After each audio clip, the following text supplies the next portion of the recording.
Now I just found this I wrote a while ago about food and pranic energy.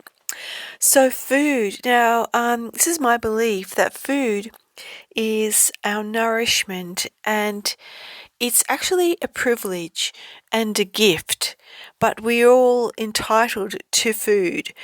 But anyway, we need to appreciate and love the food we eat, even more so when we share our food with others, and that we give thanks for the privilege of that food and the celebration of the event of sharing food with others, because all of this happiness sort of like sets itself in a recording into the food, and it can change the energetic force for healing us of that food. So anyway, food is actually a source of life from God, as we know. Plants that produce fruit and animals, we're all of us a product of God and God's love. And the plants that we eat and the fruit that we eat is instilled with God force and God's love, and it's meant to help us. So it is meant to be eaten, and it's meant to help us, and we should appreciate how special this is. So to do that, we can bless our food by appreciating it and loving it as we prepare it. There's all the stages of food preparation where we can add our prayers and instill good thoughts as we prepare food, and that's going to affect the energetic output of food.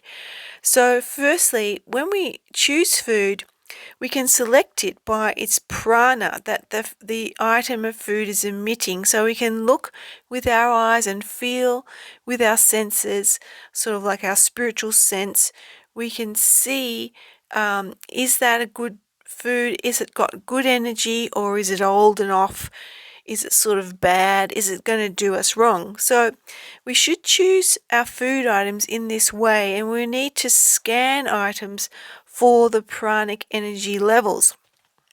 So I don't know if anybody else does this, but I go around and I choose the best looking food I can find, because that's my right. It's everyone's right to eat the best food and to have the best of God's love. So don't be ashamed in choosing the best food that you can find.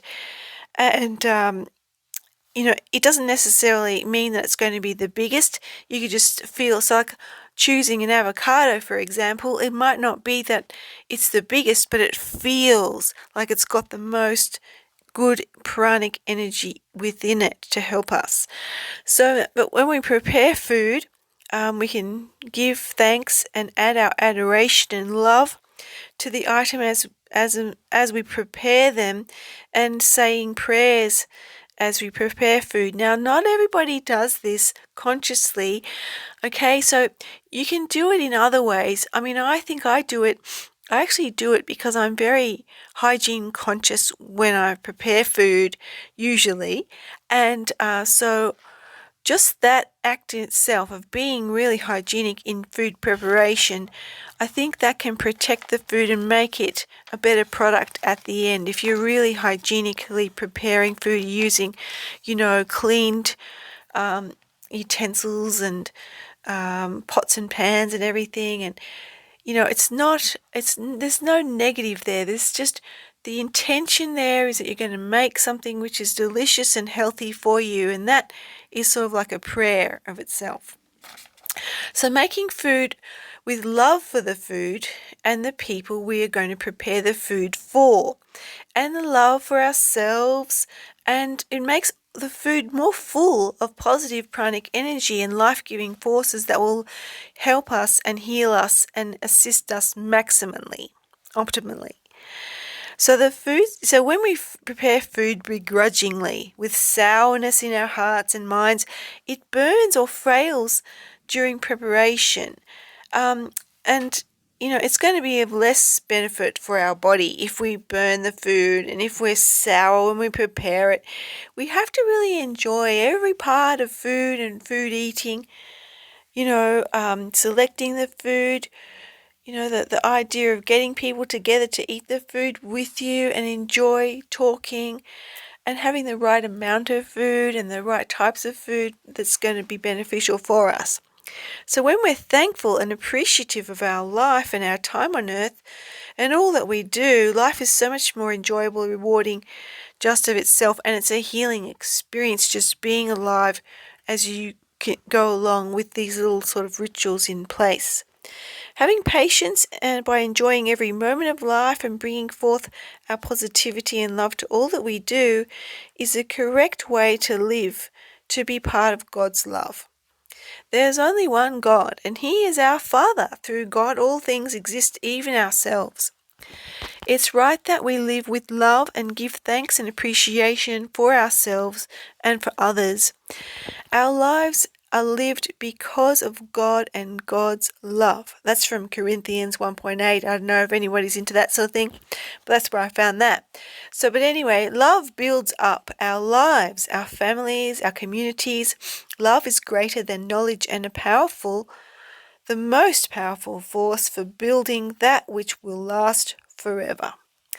A person who passionately loves God also possesses the knowledge of God and should be trusted to also love and appreciate all others. I really believe all this stuff. Food must also be eaten in certain ways to assure it is a benefit for us. It's got to be eaten when we're happy and with love and loving intent, with expectation that it's going to benefit us.